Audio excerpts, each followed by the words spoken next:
Now here's our first player. Will Song be singing like a bird from way up on the bridge? Probably not. She's more likely to be screaming in terror. It's terrifying up there. But she's got a message for the guards. Don't shoot me, please. Nice try, Song, but I don't think saying please will make any difference because they are ruthless. Away she goes. Smuggling the glass down her top. That's a clever move.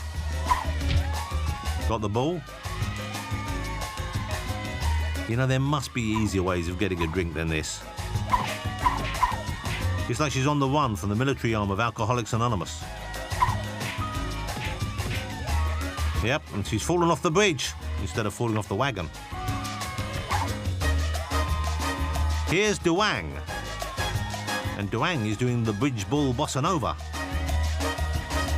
If ever they make a series of Strictly Come bridge ball dancing, I think Duang is going to be a favourite.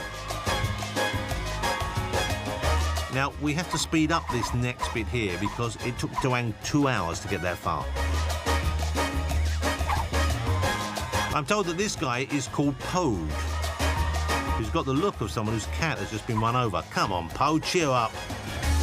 What's the worst that could happen? Well, yes, there's that. That's the occupational hazard of being on the bridge, I'm afraid. Yeah, but he's doing well. He's made it there. Getting it down him. And it looks like that cocktail is something of an acquired taste. It might not be very nice to drink, but ever so handy if you run out of paint stripper, DIY fans.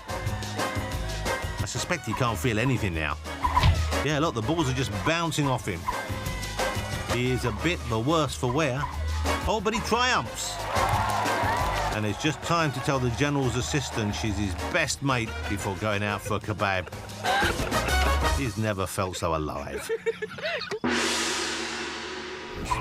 For the 55 contestants left, the rocky road just got rockier and a little bit roadier too. It's Runaway, Rockaway. General Ginny's still here from HQ to make sure the actual General is doing his job properly. And he looks like he's feeling the pressure. Let's see how it pans out in the game with the most famous rocks outside of Stonehenge. Players must dodge boulders as they try to reach the top without being crushed, crunched or crocked. First up, let's say hello to Tun. And Tun is neck braced and ready for action, which is sensible, because in this game, you can't afford to lose your head. Away he goes, looking like someone suffering from whiplash. And if that's the only injury he picks up here, he can count himself lucky. He ducks into the first pit stop, so called because it's where the feeling of terror in the pit of your stomach stops for just a little bit.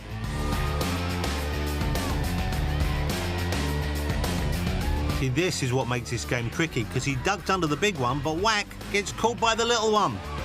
And now, dazed and confused, well, it's all over for Tun. Bosh.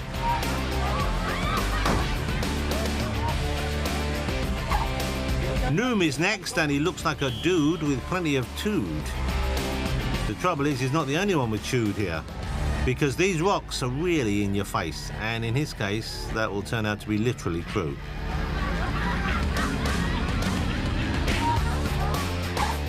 Next to go, it's a contestant with, no name apparently, but will he make up for that with lots of talent? Let's find out.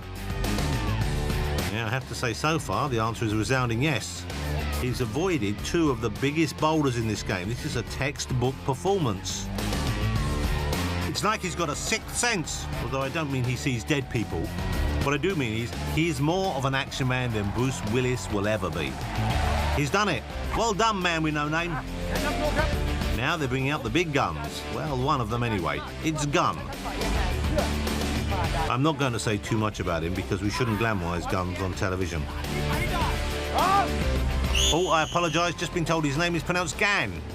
And he's Gan off like a bullet. He's bouncing around like a human pinball, and it looks like he might get the best ever score.